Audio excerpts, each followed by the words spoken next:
We're standing right here on Highway 70, Lisa. This is where they are blocking that traffic, telling people to turn around. We've been out here for about the last hour or so, and in that time frame, I've seen parents try to come here. They are being told to go to the Church of the Nazarene. This entire roadway has now been closed. I'm going to step out of the shot and show you exactly why. Make sure that you have a full tank of gas.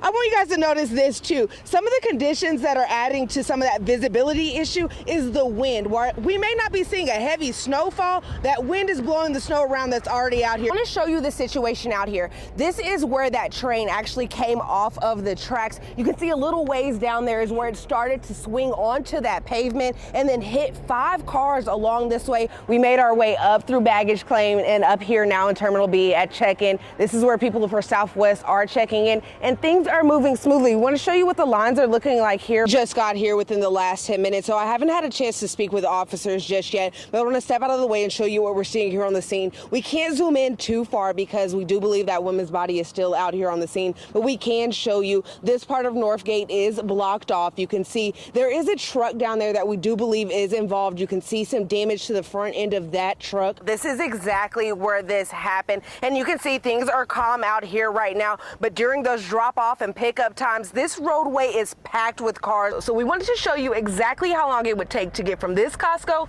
to the one in Folsom. I'm going to start my timer and show you exactly how long it takes. And now we're at the exit. We're at the stop sign before you turn into Costco, but just from here to there, you can see my timer says 4 minutes and 17 seconds. They say they plan to get the results and then present those recommendations to the city, but ultimately what happens here will be left up to the city council. The Sacramento police tell me they are well aware of the situation in New Orleans. However, at this time, they are not adding any extra police detail more than what they normally have here. Now at DoCo, they do have these guardrails up. They were holding people down at Drum Fort Bay, but now they're turning them around due to those spinouts here on I-80. I want to step out and show you just a little bit of what we're seeing on this empty highway.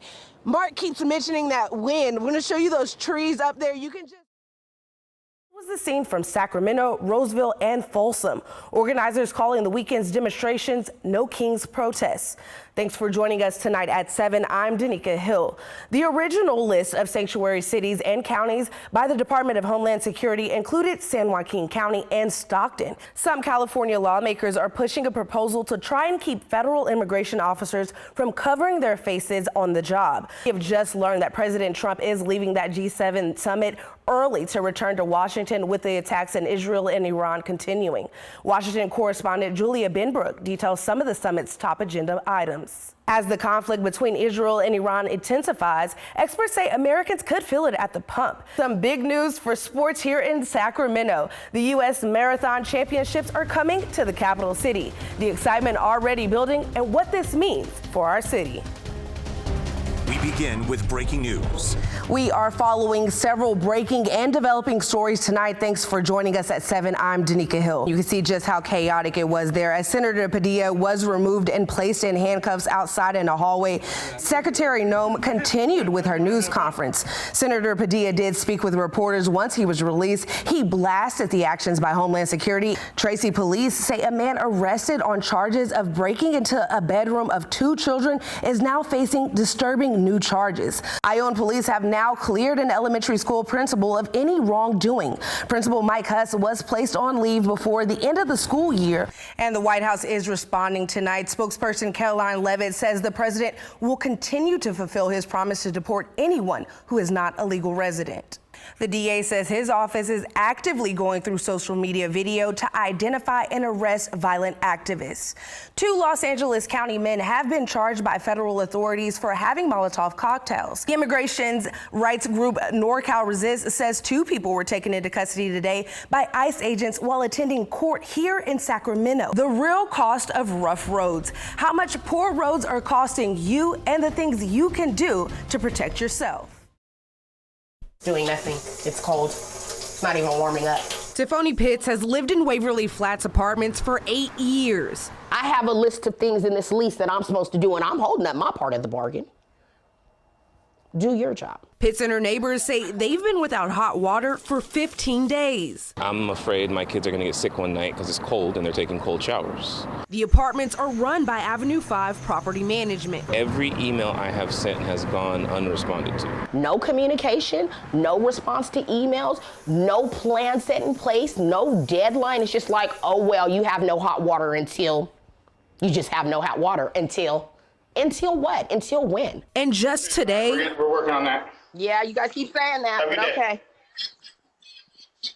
Yeah, no, I'm new here, so I don't know. They just asked me to do this, so sorry about that. We're working on it. We reached out to the city's code compliance office to try and get some answers, and they responded, quote, the city is currently in contact with the property management and its tenants. At this time, the units are deemed habitable as they have running water, electricity, and heat. The city is monitoring the progress and will take action if necessary. When I asked for further clarification, they said a lack of hot and cold water can be a violation of California law if it endangers the life and safety of an occupant. As we were talking to residents here at Waverly Flats, we learned that the company also manages the property directly across the street, and residents there tell me they're experiencing similar issues.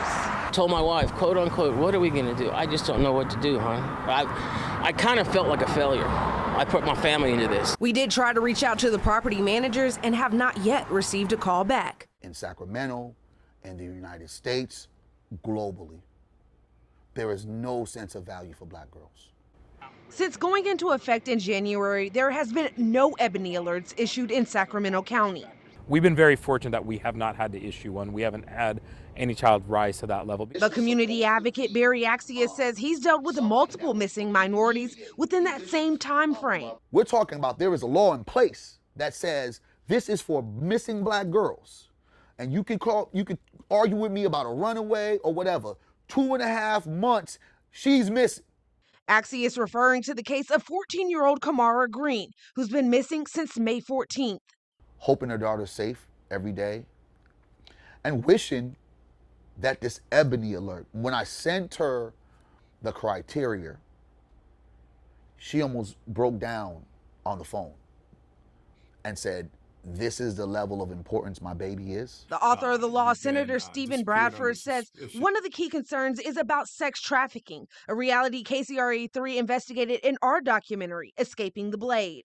Congressional Black Caucus study, a 2-year study, it showed that 53% of African-American kids were identified as juvenile prostitutes. There's a list of requirements for an ebony alert, but according to the senator, a person must only meet the age criteria and one other item on the list. You're suspected of being sex trafficked, you have a physical or mental challenges, you've been disappeared under suspicious circumstances, or with a known sex trafficker. The criteria determination is made by the person reporting them missing. Law enforcement then passes it on to CHP, who now is required to issue that alert. If a family member is reporting to police, to law enforcement, and then those ebony alerts are not being issued, would you consider that a failure of how this is supposed to be working? Without a doubt, if the local agency who got that report does not forward it on to CHP and they clearly meet that criteria, we would definitely feel that's a breakdown in the system, and that's not how it should be operated.